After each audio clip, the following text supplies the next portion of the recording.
بسم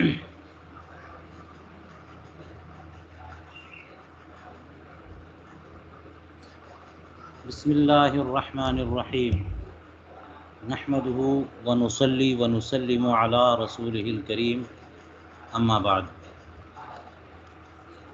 کتب حنفیہ کے تعارف کا سلسلہ جاری ہے اور کچھ کتابیں باقی ہیں شروع میں، کچھ متون میں بھی باقی ہوں گی جن کا تذکرہ کیا جائے گا، لیکن اب ہم فتاویٰ کی طرف جانے والے ہیں، کتب فتاویٰ۔ لیکن اس سے پہلے پھر اپنے اسی موضوع یعنی اسی حصے کی طرف جو ہم نے کل مکمل کیا، کچھ باتیں مجھے در مختار کے محشی حضرت علامہ حلبی کے بارے میں ملی اور اس نسخے کے تعلق سے تو میں شیئر کرنا چاہتا ہوں۔ اعلیٰ حضرت کا جو خطبہ ہے وہ بھی ایک موضوع ہے، پھر اعلیٰ حضرت کی ایک عبارت انشاءاللہ آج ہم پیش کریں گے۔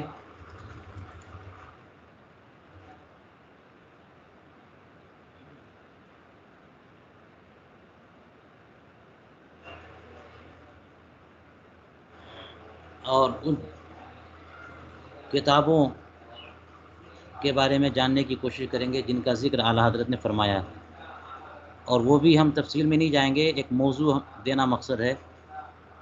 جیسے اعلیٰ حضرت کے فتاوی، اعلیٰ حضرت کا خطبہ ہے وہ ایک موضوع بن گیا، اسی طرح سے اعلیٰ حضرت نے جن کتابوں کا تذکرہ کیا اپنے فتاوی میں وہ بھی ایک موضوع ہے۔ لیکن آئیے، ہم نے کہا یہ جو حاشیہ، یہ حاشیہ سید ابراہیم حلبی، بات نامکمل رہ جائے گی۔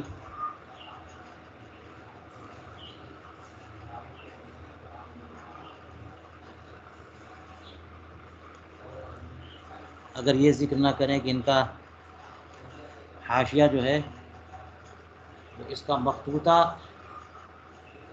موجود ہے، مطبوعہ نسخہ جو ہے وہ میں نہیں دیکھ سکا۔ سید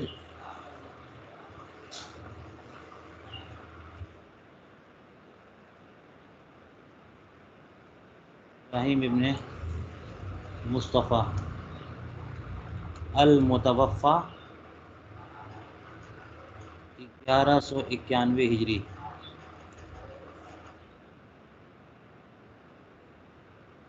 اس سے فائدہ یہ ہوتا ہے کہ اندازہ ہو جائے کس دور کے ہیں۔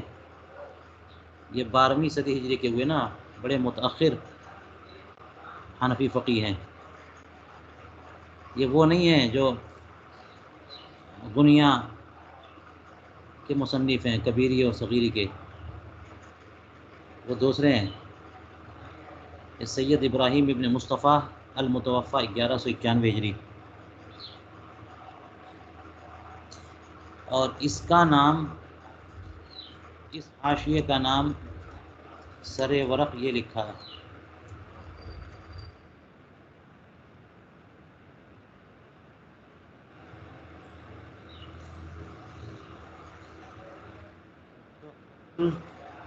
اخیار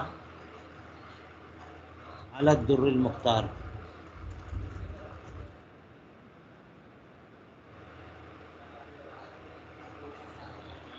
حاشیہ حلبی۔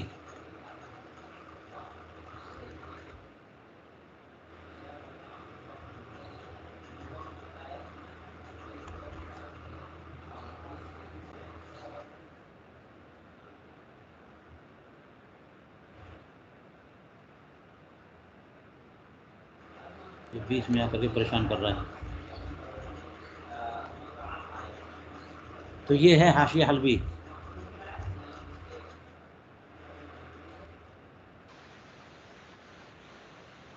تحفۃ الاخیار علی الدر المختار، میرے لیپ ٹاپ میں یا میرے کسی دوسرے لیپ ٹاپ میں کہیں پہ یہ ہے موجود، تلاش کرنے کا موقع نہیں ملا، وہ ورنہ میں لیپ اس ٹاپ کا سے آدھا دن میں غائب ہو گئے ہیں، کچھ دن میں غائب ہو گئے ہیں، اس کو صحیح درست طرح سے. غائب نہیں، کھڑا کر دیا میں نے نام دکھانے کے لیے، جی حضور جی. دکھانے کے لیے میں نے بڑا کر دیا اس کو. ٹھیک ہے ٹھیک ہے.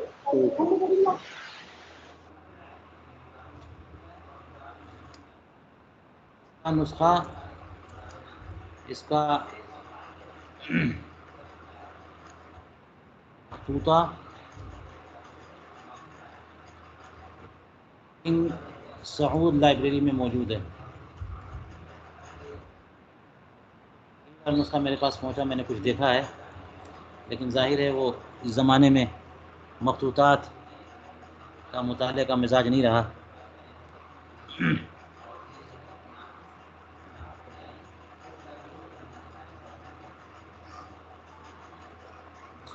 چلیے،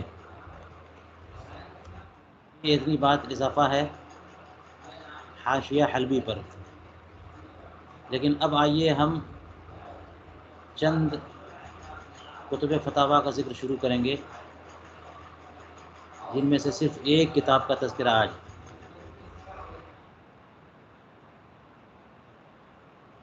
دیکھیے، کتب فتاویٰ جو ہوتی ہیں، اب یہ مطلب نہیں ہے کہ کا ذکر ختم ہو گیا، مکمل ہو گیا.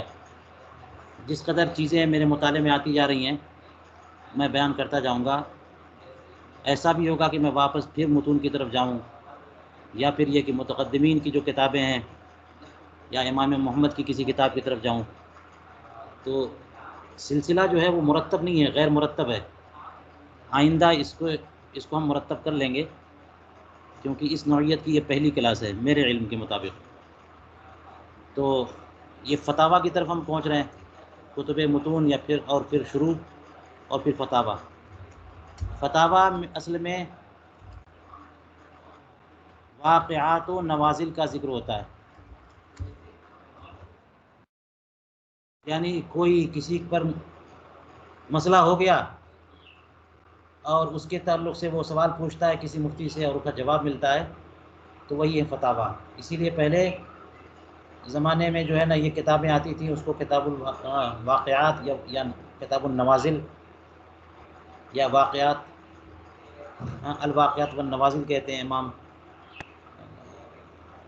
برہان الدین مرغینانی کی کتاب، صاحب قدوری کی کتاب، امام ناطفی کی کتاب ہے واقعات اور نوازل کے حوالے سے. تو اس میں یہی ہوتا ہے، ایک ہے کہ انداز سے جو بھی صورتیں ممکنہ نکل سکتی ہوں ان سب کو بیان کر کے ان کا حکم بیان کر دیا جائے. یہ ہوتا ہے متون شروع میں. لیکن اب واقعتاً کسی کے ساتھ ایسا معاملہ کچھ ہو گیا ہے کہ جس کا حل وہ نکالنا معلوم کرنا چاہتا ہے، تو وہ ہے فتاویٰ.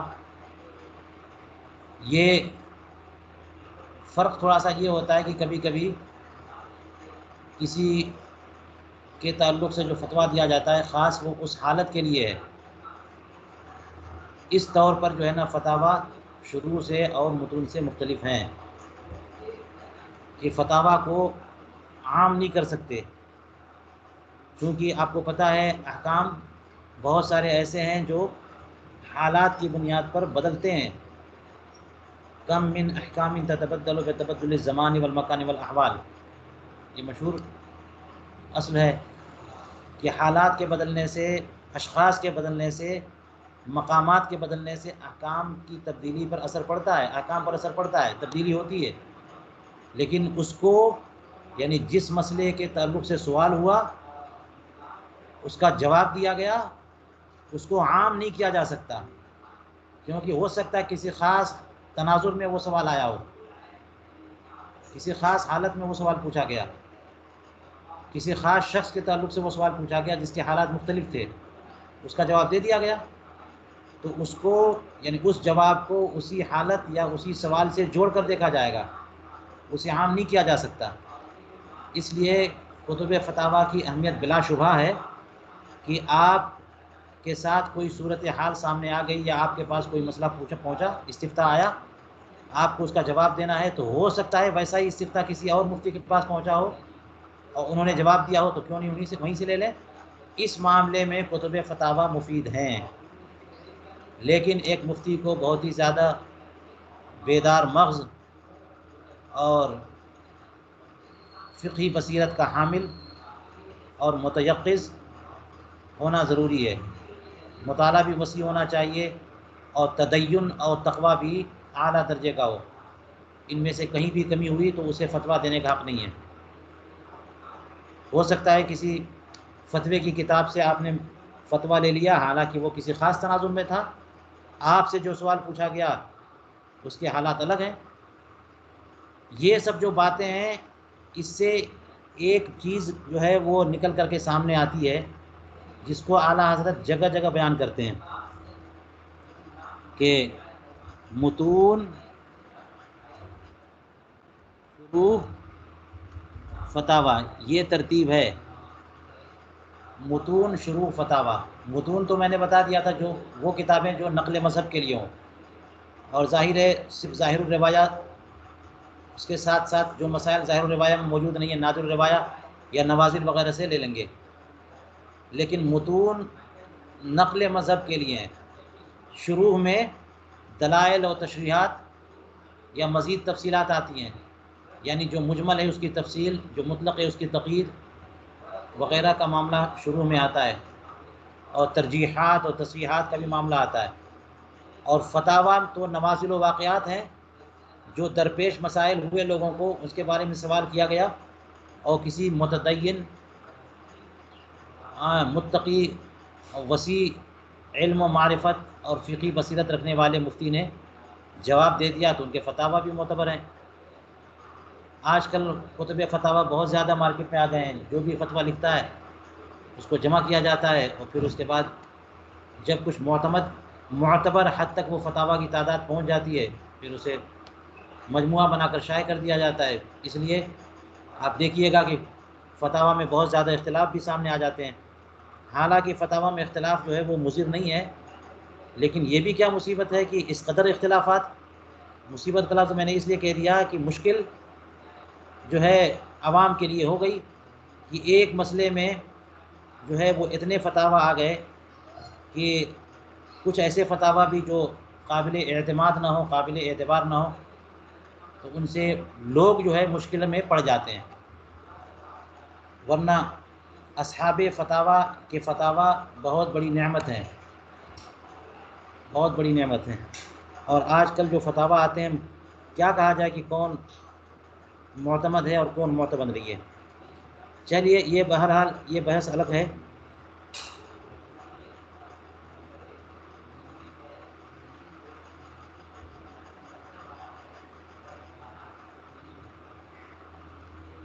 تو اعلیٰ حضرت نے جگہ جگہ یہ بیان کیا کہ فتاوی پر شروح کو اور شروح پر متون کو ترجیح حاصل ہے، یعنی کوئی مسئلہ کتب فتاوی میں موجود ہو اور وہی مسئلہ شروع میں موجود ہو اور دونوں میں تصادم ہو جائے، تعارض ہو جائے، تو شروع کے مسئلے کو لیں گے، فتاوی کے مسئلے کو نہیں لیں گے۔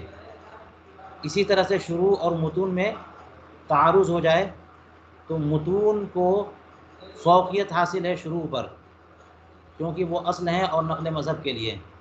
اگر تعارض ہو جائے تو متون کے مسئلے کو ترجیح حاصل ہوگی شروع کے مسئلے پر۔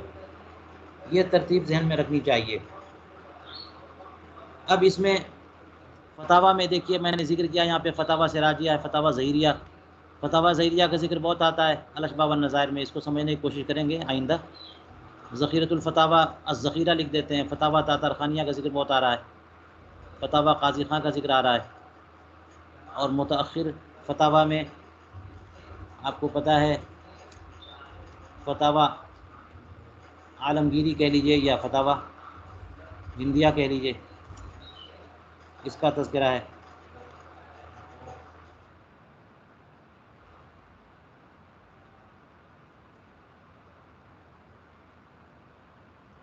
فتاوی سراجیہ کا ذکر میں نے اس لیے کیا کہ علامہ شامی نے رد المحتار میں فتاوی سراجیہ سے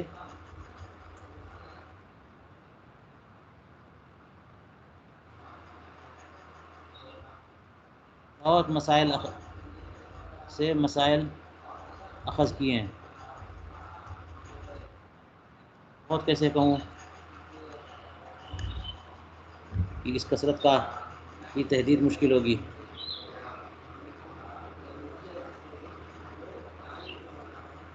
فتاوی سراجیہ یہ آج کل جو ہے مطبوع ہے، یہ مل جائے گی کتاب.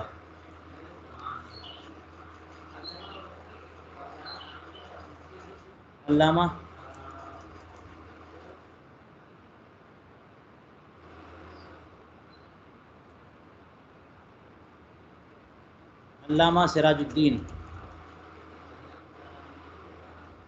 ابو محمد علی ابن عثمان تیمی اوسی حنفی، یہ ایک قدیم فقیہ ہیں، متوفی 569. دیکھ لیجیے یہ 6 صدی ہجری کے ہیں، 6 صدی ہجری کے ہیں علامہ سراج الدین. ایک قدیم کتاب ہوئی ہے فتاوی سراجیہ.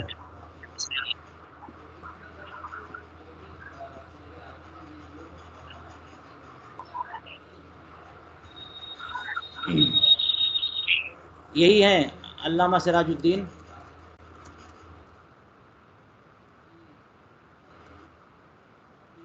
مشتمل کتاب بدء الامالی ہے، بڑی مشہور کتاب ہے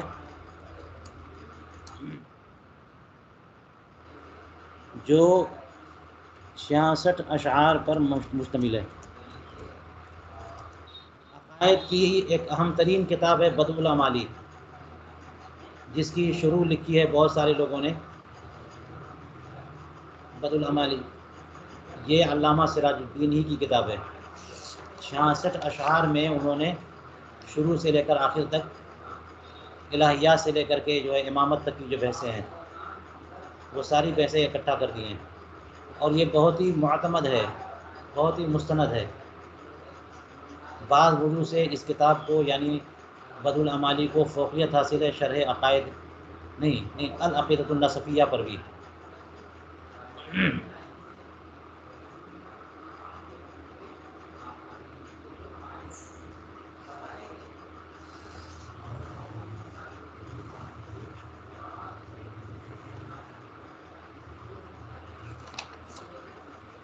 فتاوی سراجیہ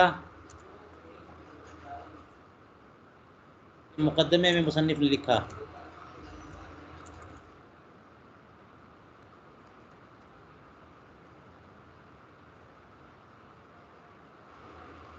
الجامع الصغیر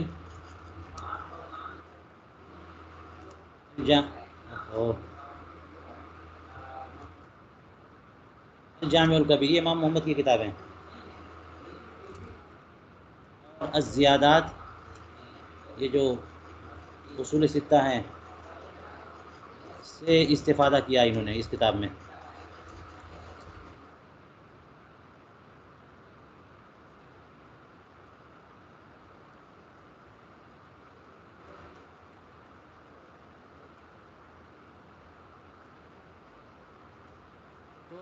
یہ گویا کہ الجامع الصغیر اور الجامع الکبیر اور الزیادات، ان 3 کتابوں سے مسائل اخذ کر کے انہوں نے اکٹھا کیا، جمع کیا، اور جسے فتاوی سراجیہ کہا گیا.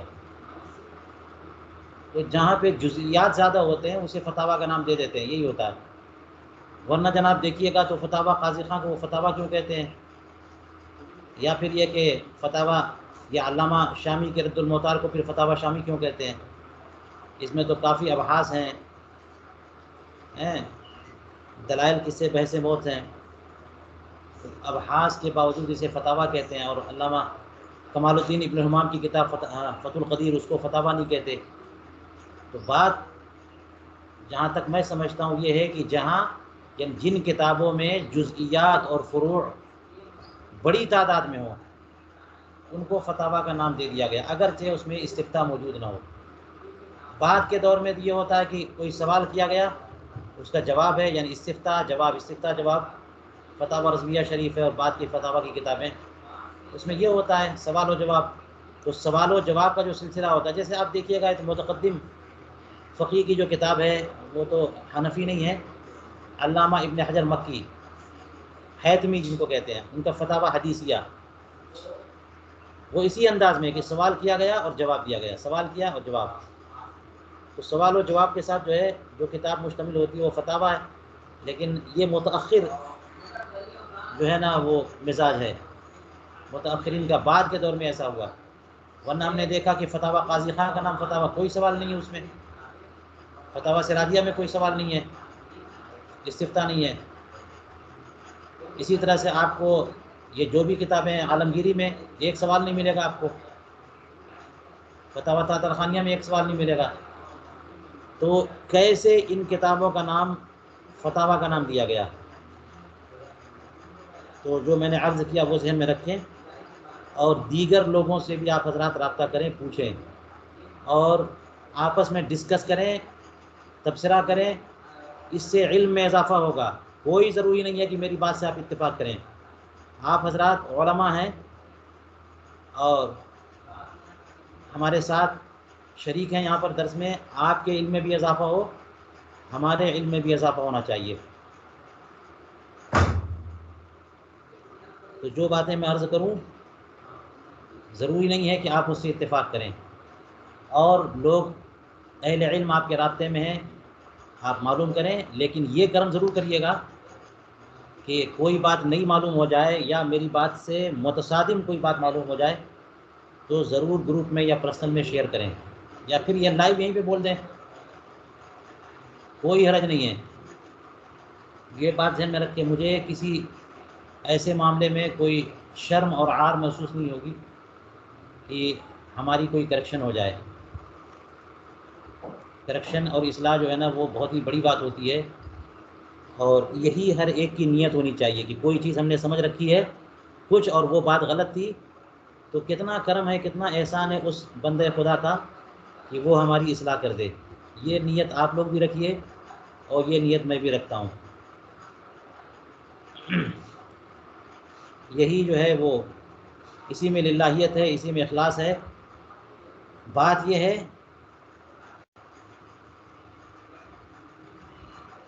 دیکھیے کسی کا کیمرہ آن ہو گیا، کہ سیکھنے کے تعلق سے جتنا جذبہ ہوگا اتنا ہی ہم سیکھ پائیں گے، اور جذبہ کم رہے گا دوسری چیزیں بیچ میں آ جائیں گی، شرم، عار، ندامت. پوچھیں کیسے، کہیں یہ نہ کھل جائے کہ ہمیں علم نہیں ہے.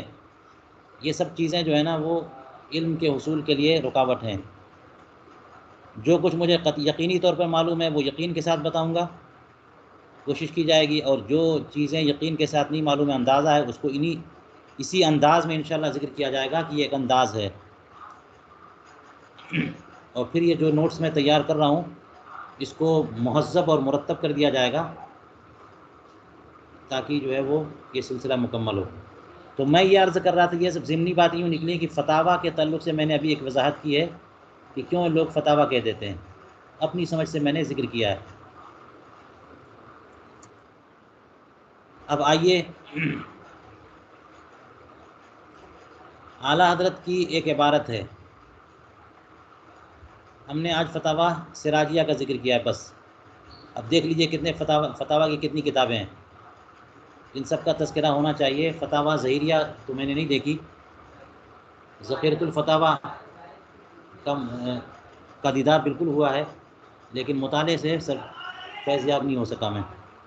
فتاوی طاطرخانیہ ہے ہمارے پاس، فتاوی قاضی خاں کا مطالعہ رہتا ہے، بہت ضرورت پڑتی ہے. کوئی مفتی، کوئی فقیہ، کوئی بھی طالب علم جو فقہ و افتاء سے شغف رکھتا ہے فتاوی قاضی خاں سے بے نیاز نہیں ہو سکتا.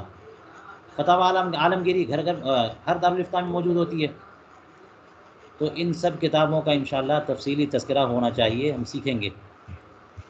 خود میں مطالعہ کروں گا انشاءاللہ، اور آپ حضرات کے ساتھ یہ کلاس میں باتیں ہوں گی. چلیے، اعلیٰ حضرت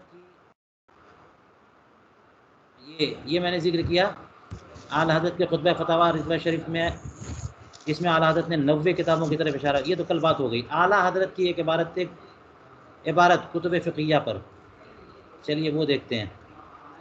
اصل میں یہ جو عبارت ہے وہ فتاوی رضویہ چھٹی جلد جو مترجم ہے یہ ہے، اس سے میں نے بہت پہلے نقل کی تھی، میں اس کتاب کو بھی دکھا دیتا ہوں، میں نے نمبرنگ کر دی ہے، کل 40 کتابوں کا تذکرہ۔ لیکن آئیے پہلے میں فتاوی رضویہ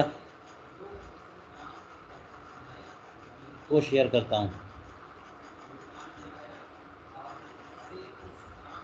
میں نے ابھی ڈاؤن لوڈ کیا اسے،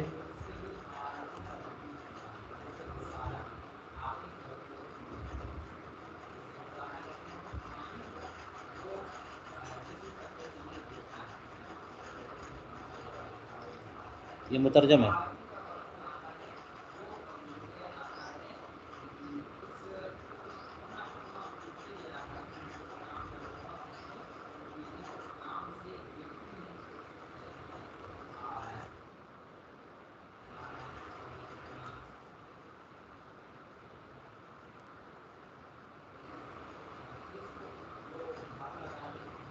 یہ چھٹی جلد ہے،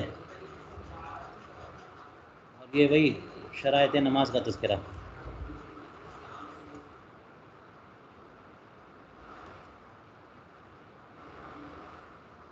شروط الصلاۃ، اس میں صفحہ 40 یا 45 پہ ہے۔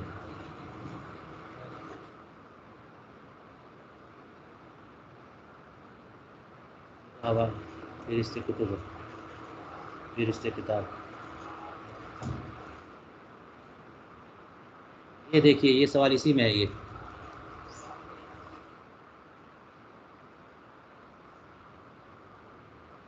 ستر عورت کے بیان میں، یہ دیکھیے سوال صفحہ نمبر 29 پر ہے۔ کیا فرماتے ہیں علماء دین اس مسئلے میں کہ مرد کے بدن میں کئے عضو عورت ہیں، کئے عضو عورت ہیں، یعنی کتنے اعضاء ہیں جو عورت ہیں۔ تو یہ تو اعلیٰ حضرت نے فرمایا، یہ تو معلوم ہے کہ مرد کے لیے ناف سے زانو تک عورت ہے، یہ تو اجمالی، لیکن الگ الگ ذکر کیا ہے فقہائے کرام نے کہ ایک عضو یہ ہے، دوسرا یہ ہے، تیسرا یہ ہے، اس کی حد یہ ہے۔ یہاں پہ اعلیٰ حضرت فرماتے ہیں کہ ناف خارج، گھٹنے داخل، مگر جدا جدا اعضاء بیان کرنے میں یہ نفع ہے کہ ان میں ہر عضو کی چوتھائی پر احکام جاری ہیں۔ تو الگ الگ بیان اس لیے کرتے ہیں کہ وہ یہ مسئلہ ہے نا فقہ میں، یہ نماز میں، کہ اگر کسی عضو کا چوتھائی حصہ کھل گیا اور ایک رکن تک کھلا رہا تو اس کی نماز فاسد ہو جائے گی، کیونکہ شرط صحت صلاۃ نہیں پائی گئی۔ یہ چند احکام کا تذکرہ بھی کیا، تو اس لیے آپ دیکھیے گا باہر شریعت میں، فتاوی رضویہ میں وغیرہ الگ الگ بتایا ہے۔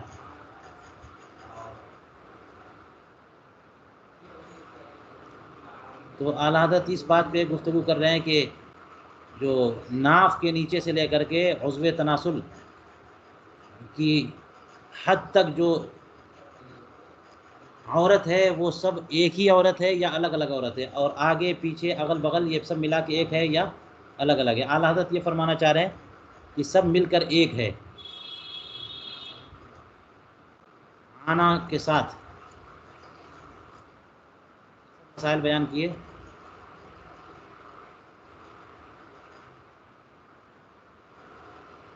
یہاں پہ دیکھیے اعلیٰ حضرت فرماتے ہیں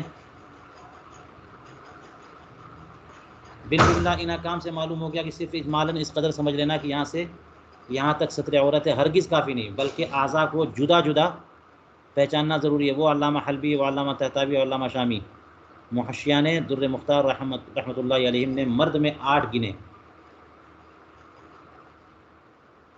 دیکھیے یہ 8 کا ذکر یہاں پہ ہوا، انثیین، دبر، الیتین، فخذین، کمر باندھنے کی جگہ ناف سے وسیط میں آگے پیچھے دائیں بائیں، چاروں طرف پیٹ، کمر، کولوں کا جو ٹکڑا باقی رہتا ہے وہ سب مل کر ایک عورت ہے۔ یہ ہے اصل مسئلہ۔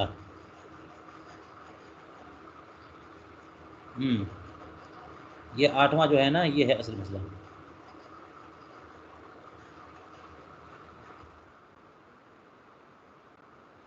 اب یہاں پہ فرماتے ہیں اعلیٰ اقول و باللہ التوفیق، یہاں دو مقام تحقیق طلب ہیں۔ مقام اول، آیا عورت ہشتم میں پیٹ کا وہی نرم حصہ جو ناف کے نیچے واقع ہے، جسے ہندی میں پیڑو کہتے ہیں، تینوں طرف یعنی کروٹوں اور پیٹھ سے اپنے محاذی بدن کے ساتھ صرف اسی قدر داخل ہے؟ ذکر کے متصل وہ سخت بدن جو بال اگنے کا مقام ہے، جسے عربی میں آنا کہتے ہیں، اس میں شامل نہیں؟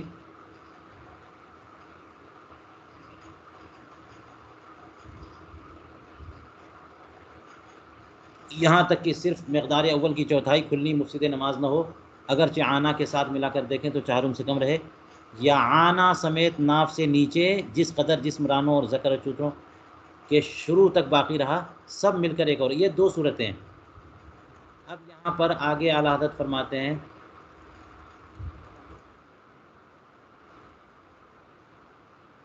مقام دوم، فقیر غفر اللہ لہ نے اس مسئلے کی تحقیق کے لیے جامع صغیر۔ ایک بات یاد رکھیے گا کہ فتاوی رضویہ شریف کی کتابت میں بھی کاتبوں سے بڑی غلطیاں ہو گئی ہیں، تو لوگ کبھی کسی کتابت کی غلطی کو اصل سمجھ کر کے پریشان ہو جاتے ہیں۔ تو یہاں دیکھیے فرماتے ہیں مقام دوم میں اس مسئلے کی تحقیق کے لیے جامع صغیر امام محمد، و قدوری امام ابو الحسن، و وافی امام حافظ الدین نصفی، و کنز الدقائق و وقایت الروایہ امام تاج الشریعہ،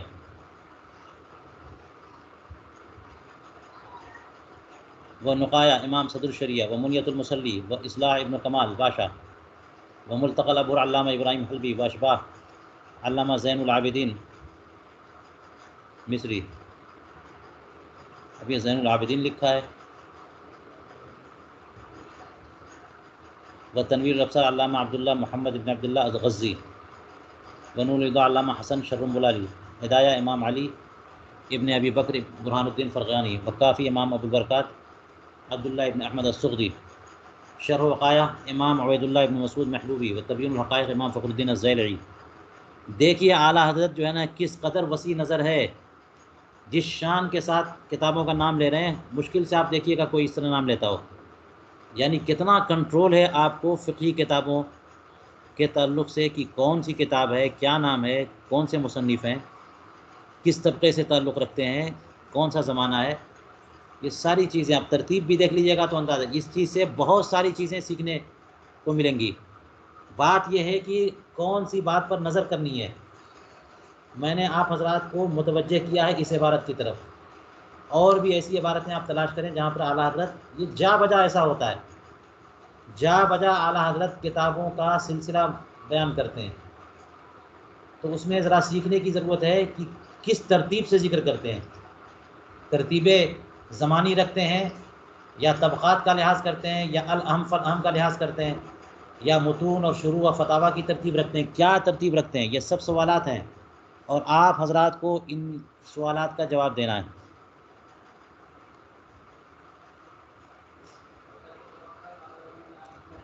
تبیین الحقائق امام فخر الدین زیلعی، و فتح القدیر امام محقق علی الاطلاق محمد ابن الحمام، و حلیہ امام محمد ابن امیر الحاج حلبی۔ یہ حلیہ فرمایا یہاں پہ، لیکن اصل میں کتاب کا نام حلبہ المجلی، حلبہ۔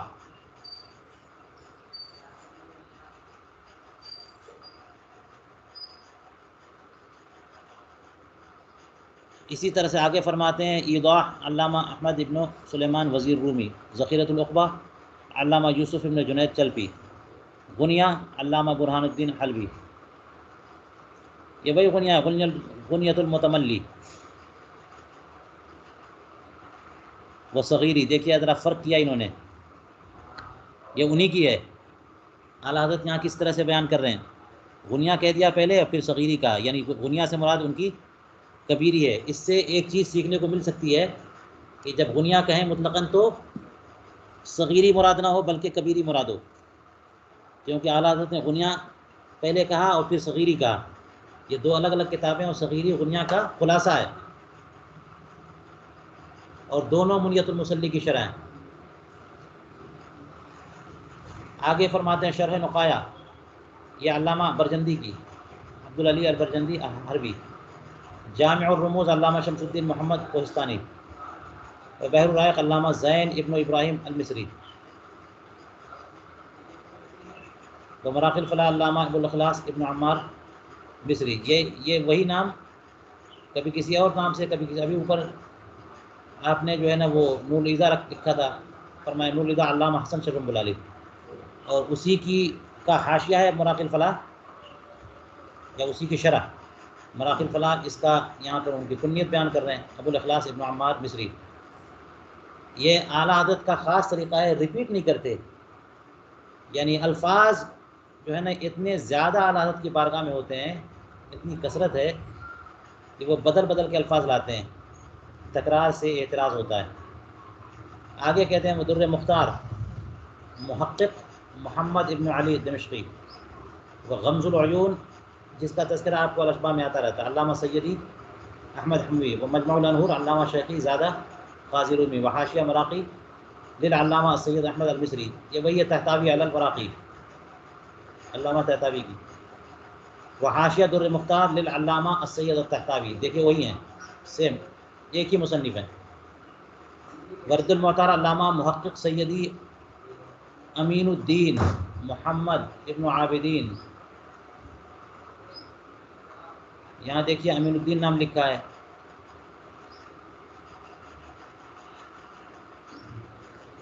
و فتاوی خانیہ امام اجل ابو المحاسن فخر الدین اوزجندی، خلاصہ امام طاہر ابن، یہ خلاصہ سے خلاصۃ الفتاوی کتاب امام طاہر بخاری کی،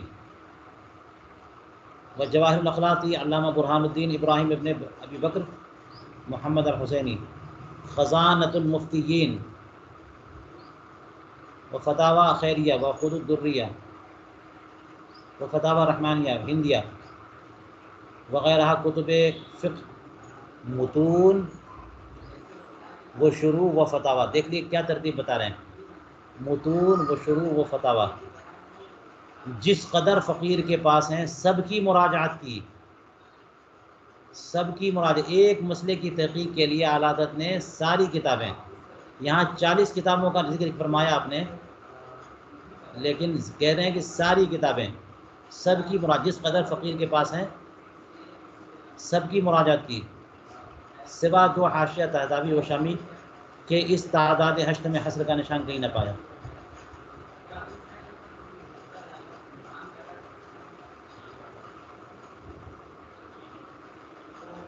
یہ جو نمبرنگ کی ہے یہاں پر، یہ دیکھ لیے فتاوی رحمانیہ کے بعد ہندیہ لگا دیا، اس پہ نمبر نہیں دیا، اس پہ بھی نمبر دینا، عالمگیری ہے یہ۔ تو اس طرح کل 40 کتابوں کا تذکرہ ہوا، میں نے اس کو یہاں پر نوٹ کیا ہے، دیکھیے اعلیٰ حضرت قدس روح کی مرجع فتاوی، مرجع فتویٰ، کتب فقہ و فتاوی،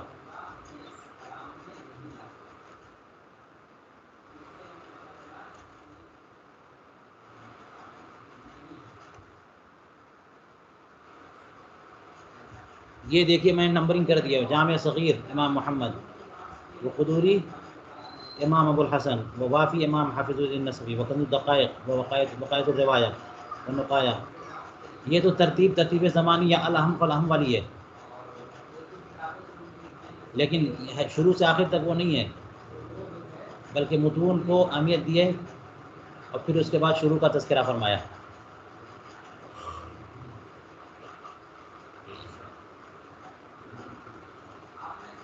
یہی وجہ ہے کہ ملتقى العبور کا ذکر یہاں فرمایا، اور مجموع العبور کا ذکر یہاں نہیں، بلکہ آگے نیچے کیا ہے۔ یہاں اشباح کا ذکر فرمایا،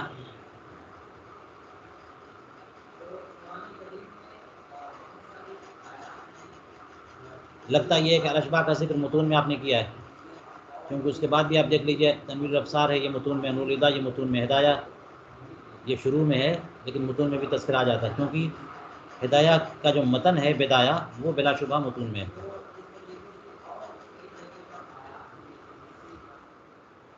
اب یہاں سے کافی شرح وافی جو ہے، اور شرح وقایا تبیین الحقائق، یہ شروع کا تذکرہ ہے. تبیین ہے، فتح القدیر ہے، حلیہ ہے، یا حلبۃ المجلی. تبیین الحقائق، فتح القدیر، ایضاح. اس سے اندازہ ہوا کہ ایضاح جو ہے یہ کوئی اور بھی کتاب ہے جو علامہ ابن کمال پاشا کی کتاب کے علاوہ ہے. کیونکہ علامہ، میں نے ذکر کیا تھا، یہ شرح وقایا کی اصلاح کے موضوع پر ایک کتاب لکھی ہے علامہ ابن کمال پاشا نے، اور پھر اسی کی شرح لکھی ہے ایضاح عن الاصلاح. یہ کوئی اور ہے جو وزیر رومی علامہ احمد ابن سلیمان اس کے رائٹر ہیں. ذخیرۃ العقبہ علامہ یوسف ابن جنید چلپی. غنیہ علامہ برہان الدین حلبی صغیری. شرح نقایا علامہ برجندی جامع الرموز. البحر الرائق علامہ زین. مراقی الفلاح در مختار. یہ در مختار وہی ہیں علامہ علاء الدین الحسکفی، ان کا نام لکھ لیا، محقق فرمایا. غمز و عیون البصائر کہتے ہیں، مختصر غمز العیون کہہ دیتے ہیں. مجمع الانہر ملتقى الابر کی شرح کا تذکرہ یہاں پر ہے، شیخ زادہ رومی. حاشیہ مراقی، یہ جو ہے نا وہ امام طحطاوی کا. حاشیہ در مختار امام طحطاوی. رد المختار علامہ عینی کا حاشیہ. فتاوی خانیہ، یہ قاضی خان بھی کہتے ہیں، امام اجر امام قاضی خان. خلاصۃ الفتاوی، جواہر اخلاقی. خزانۃ المفتیین. آپ حضرات ان ناموں سے شغف رکھیں، توجہ کریں، اور ان کتابوں کو حاصل کرنے کی بھی کوشش کریں. پی ڈی ایف مل جائے، جو کچھ مل جائے.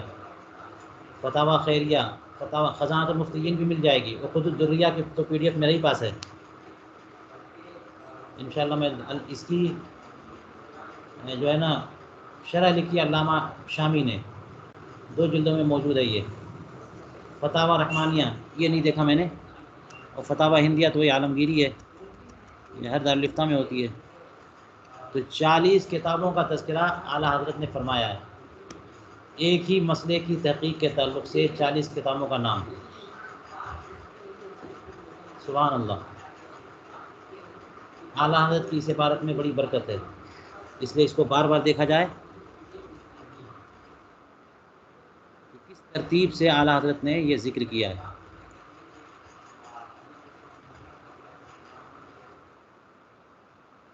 دیکھوں یہ آپ کے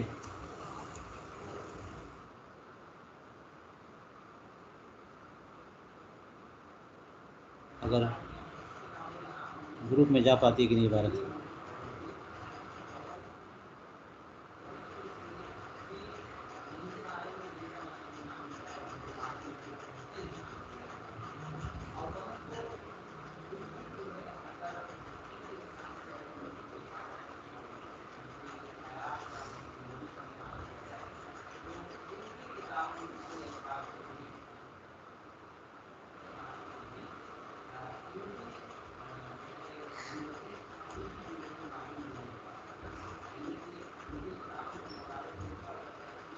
ورنہ یہ فتاوی رضویہ سے تو ہے ہی وہ عبارت ہے.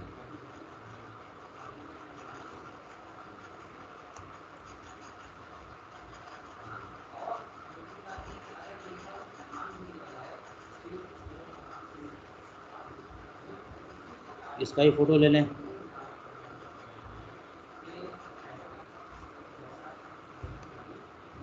ایک جگہ اعلیٰ حضرت نے اتنی کتابوں کا تذکرہ صرف ایک مسئلے کی تحقیق میں فرمائی، 40 کتابیں. ویسے 5 10 10 12 کتابیں 15 کتابوں کا تذکرہ تو عام طور پہ کر دیتے ہیں، عام طور پہ.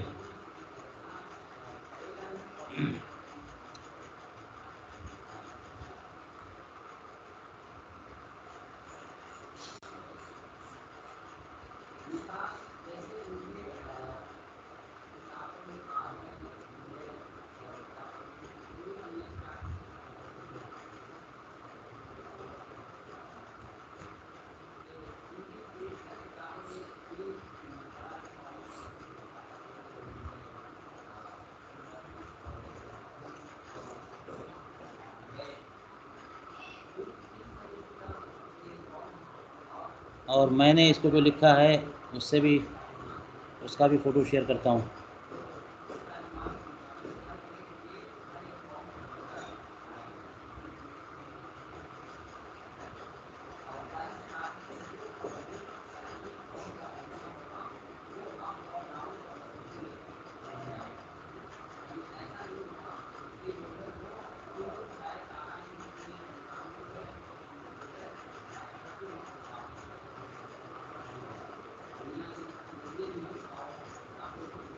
اعلیٰ حضرت جب لکھ دیتے ہیں کوئی چیز تو پورا اطمینان ہو جاتا ہے. اس لیے ہم کو اس زمانے میں اعلیٰ حضرت کی تحریر کوئی ماوا و ملجا و مرجع اعظم بنانا ہے، اسی سے سیکھنا ہے. یہ اور بات ہے کہ ہمیں بھی پریشانی ہو جاتی ہے کہیں کہیں، جہاں پر یہ محسوس ہوتا ہے کہ پتہ نہیں کاتب نے کیا کیا ہے، کیونکہ فتاوی رضویہ کی باقی جلدیں بعد میں کتابت ہوئی ہیں، اور پھر اس پہ مزید کام سے کام ہوتا چلا جاتا ہے. جہاں بھی زیادہ کام ہوتا ہے زیادہ غلطیاں بھی ہوتی ہیں، اس لیے کبھی کبھی مشکل ہو جائے.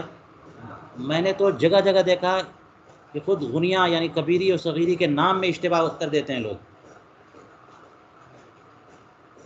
یا پھر یہ کہ کوئی مفتی یا کسی ثقہ معتمد فقی نے لکھا نام، لیکن کاتب نے کچھ کا کچھ کر دیا. غنیۃ المتملی اور غنیۃ المستملی دو کتابیں ہیں، تو مستملی کو متملی لکھ دیا یا متملی کو مستملی لکھ دیا، تو بڑی عجیب بات ہوتی ہے. تو تمیز کرنا دونوں میں، اور پھر اس کے بعد یہ کہ کہیں پر غنیۃ المتملی کو غنیۃ المستملی لکھ دیا، پھر سمجھنا کہ یہ کاتب کی غلطی ہے، یہ خود ایک کام ہے. یہاں آپ کو میں نے دکھایا کہ حلیہ لکھا اور یہ حلبہ ہے، کہیں کہیں پہ اندازہ ہو جاتا ہے کہ کیا ہے. ایک مشکل کام ہے.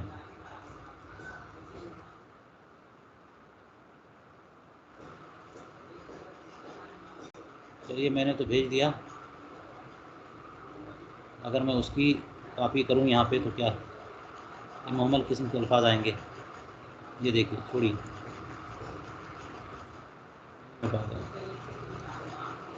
چیزیں تو ان پیج ہے، اس کو یونیکوڈ کو جو ہے یونیکوڈ ورڈ میں کرنا ٹیکسٹ میں پڑے گا. کنورٹ کر کے کرنا. ہاں جی یونیکوڈ میں کنورٹ کریں گے تب جا کے ہوگا، لیکن اسی قدر کافی نہیں ہے، یا پھر یونیکوڈ میں کنورٹ کروں. جی ضرور وہ کر سکتے ہیں، یا تو یہ کہ سیدھا پی ڈی ایف اگر بن جائے تو اس میں کنورٹ نہیں کرنا پڑے گا، فائل ہی پی ڈی ایف رہے گی، پی ڈی ایف سے دیا جائے گا.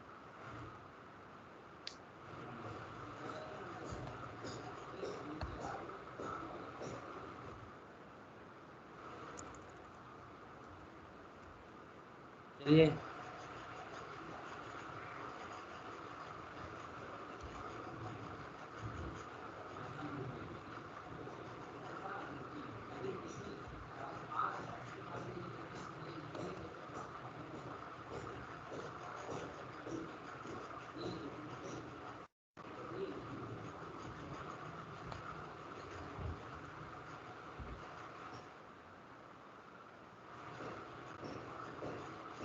آجا بھائی.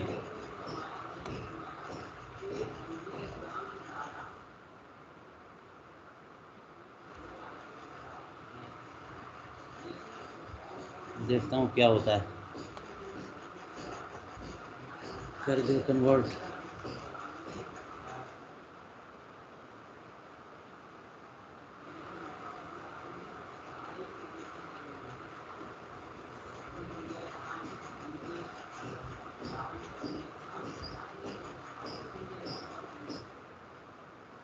چلیے سبحان اللہ، کام تو ہوا کچھ.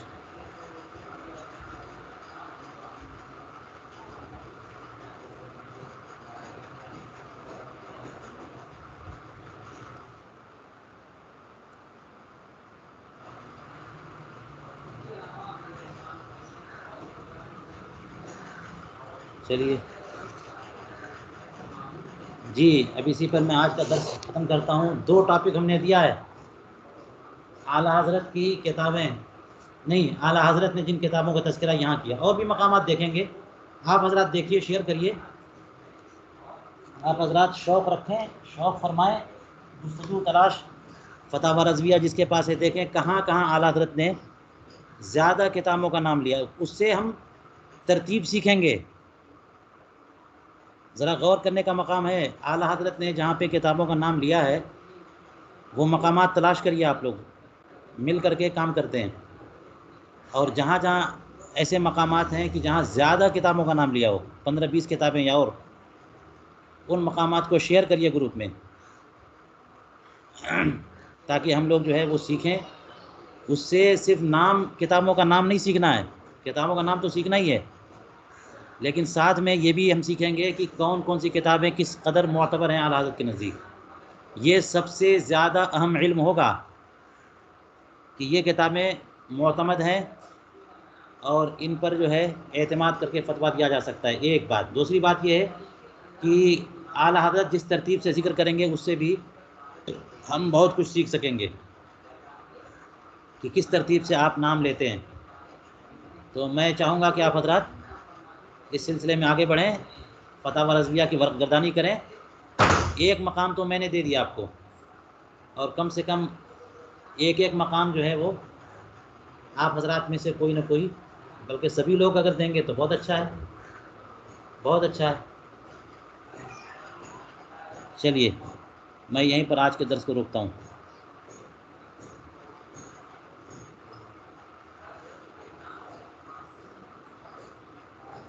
کوئی کسی کو کچھ کہنا ہے تو بتائیے، 1-2 منٹ بات ہو جائے. جی حضرت، فتاوی رضویہ شریف کی تعریف کا کام ہوا یا ہو رہا ہے جیسے، یا ابھی تک نہیں ہوا یہ تعریف کا کام؟ مفتی، ہاں نہیں پتہ مجھے نہیں ہے، مفتی اسلم صاحب جو ابو ظبی میں رہتے ہیں انہوں نے جی بتایا تھا کہ کوشش جاری ہے، کئی لوگوں کو لگایا ہوا ہے. پاکستان میں بھی کہیں پہ کچھ لوگ کام کر رہے ہیں، تھوڑا تھوڑا تو لوگوں نے کیا ہے، لیکن مستقلاً کام کہیں پہ ہو رہا ہے. اگر کسی کو پتہ ہے تو بتا دیں، کام ہونا چاہیے. اور بتائیے.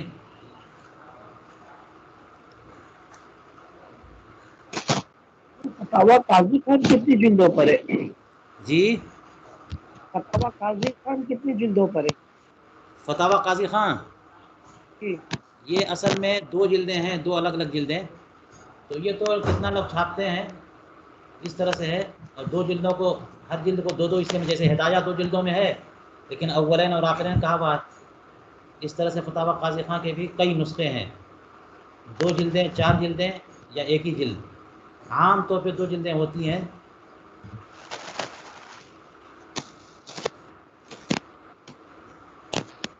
لیکن فتاوی قاضی خان جو ہے سے بہت زیادہ اہتمام اور اعتنا کرنا ہوگا. قدر معتد پہ اس سے مطالعہ کر لیں آپ حضرات جب بھی موقع ملے.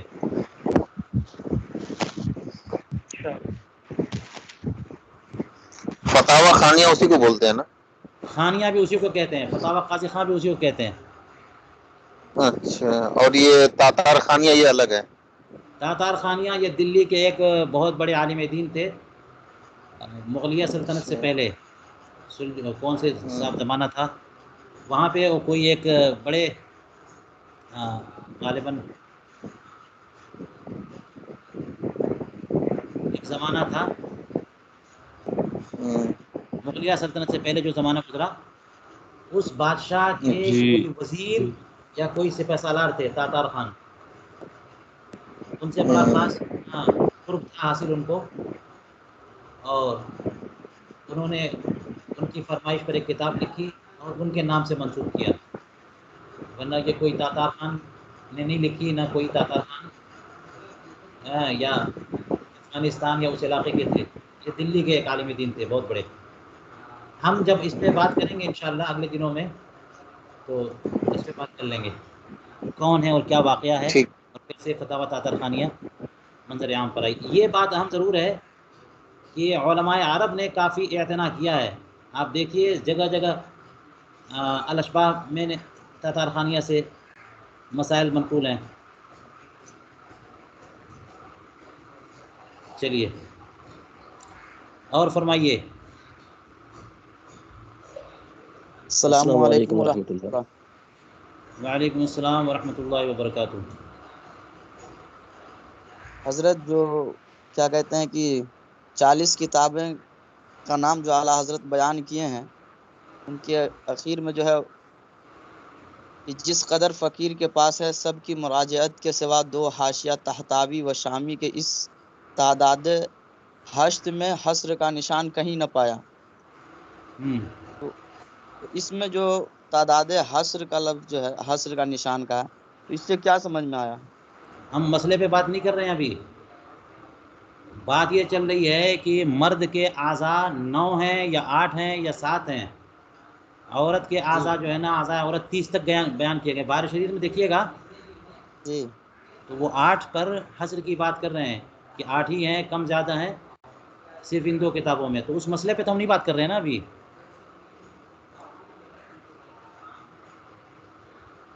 کتاب السلام یا علیکم ورحمۃ اللہ. ہاں، حصر جو ہے وہ کتابوں کے نام کا حصر نہیں ہے، وہ اعضائے عورت مرد کے لیے 8 ہی ہیں.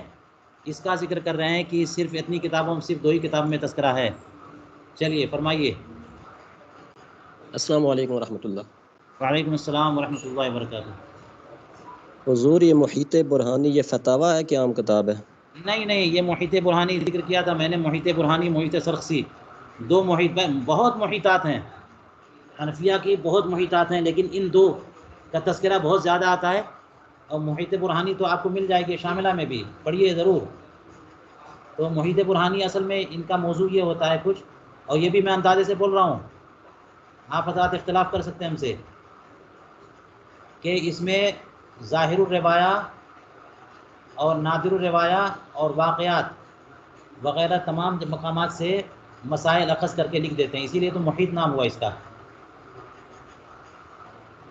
ورنہ جو متون ہیں اس میں تو ظاہر الروایہ تک محدود رہتے ہیں، شاذ و نادر ایسا ہوتا ہے کہ نوازل تک جاتے ہیں.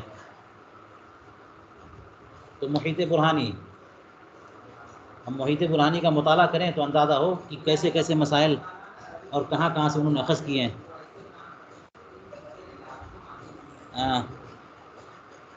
آپ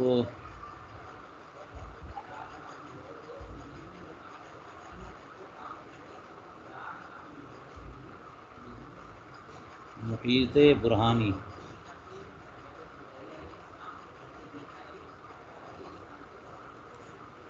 میرا سسٹم ذرا سلو ہے.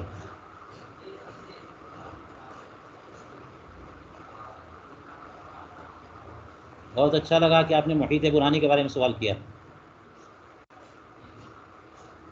جس قدر آپ سوال کریں گے ہمارے علم میں اضافہ ہوگا انشاءاللہ. خاموش رہیں گے ہم بھی. السلام علیکم. وعلیکم السلام ورحمۃ اللہ.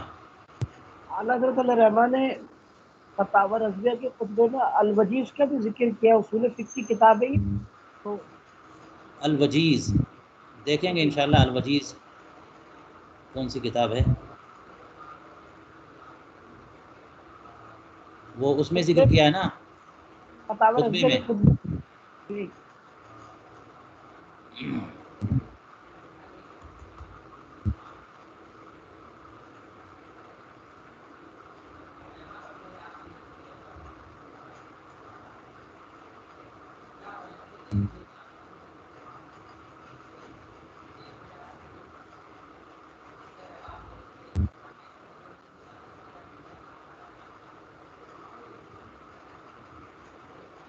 الوجیز.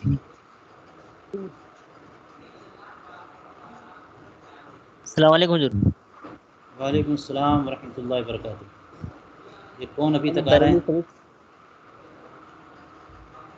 بریلی شریف سے جو رسائل رضویہ جو شائع ہوئی حضرت، جی جی. یہ 50 یا کے حصوں میں ہے. فتاوی رضویہ ہے یا اعلیٰ حضرت کا، یا کچھ اور رسالہ ہے اعلیٰ حضرت؟ کون سی الگ الگ جلدوں میں؟ حصوں میں شائع ہوئی ہے. جی 50 جلدوں میں. 50 جلدوں میں 50 یا کتنے رسالے ہیں اعلیٰ حضرت کے جو بریلی شریف سے الگ الگ کر کے شائع ہوئی ہیں. وہ ہاں تو فتاوی یہ میں رضویہ کیسے ہے یا؟ بتاؤں گا، میں کیسے بتاؤں گا اس کو، کیسے مجھے پتا ہوگا میں جب تک دیکھوں گا نہیں اس کو. آج کل ناشرین جو ہے کتابیں زیادہ سے زیادہ چھاپ دیتے ہیں مختلف الگ الگ انداز سے، تو اس کو دیکھنا نہ پڑے گا. آپ حضرات نے مطالعہ کیا ہو تو مجھے بتا دیجیے گا، یہاں پہ اس گروپ میں بتائیے گا.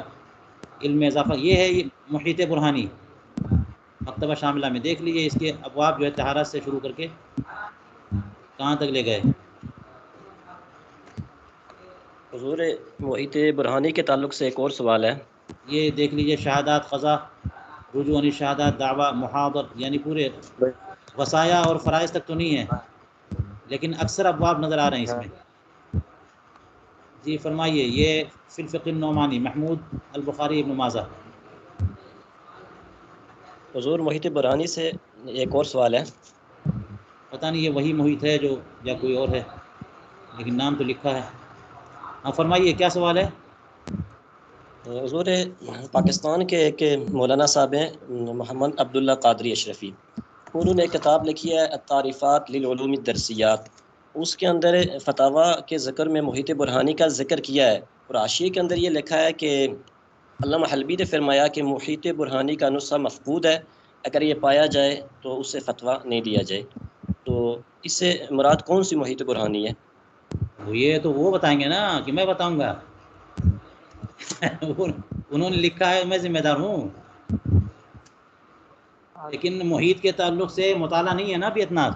انہوں نے کہا مفقود ہے، جی حضور۔ ہاں مفقود ہے، اور محیط سے جہاں تک یہ بات ہے تو محیط سے فتویٰ واقعتاً کیسے دے سکتے ہیں کہ اس میں ہر طرح کے مسائل احاطہ کرنے کی کوشش کی ہے۔ تو جب تک کہ بالغ نظر ہی نہ ہو اور ذہن اس طرف نہ جائے کہ یہ تحقیق اور تقریر اور تحریر نہ ہو جائے کہ یہ مسئلہ کہاں سے لیا ہے، تب تک کیسے وہاں سے فتویٰ دے سکتے ہیں؟ جی حضور۔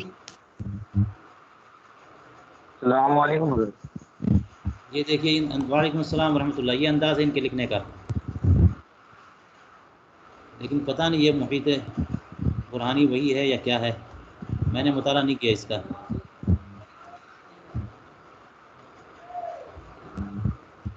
جی فرمائیے۔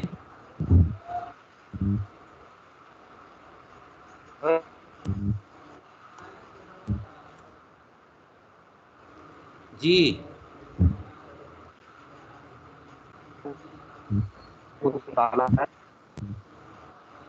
یہ سوال ہو جو شامل ہے میں۔ نہیں، یہ آواز آپ کی نہیں آئی مجھے۔ یہ تو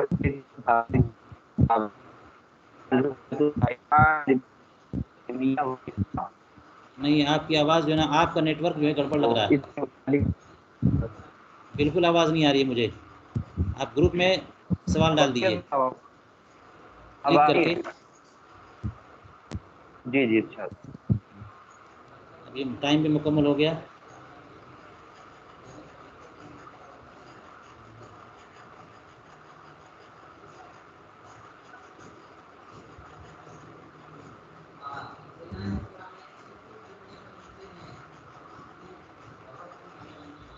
چلیے اب ہم یہاں پہ تھوڑا سا 5 منٹ کا بریک کریں گے، پھر دوسری گھنٹی۔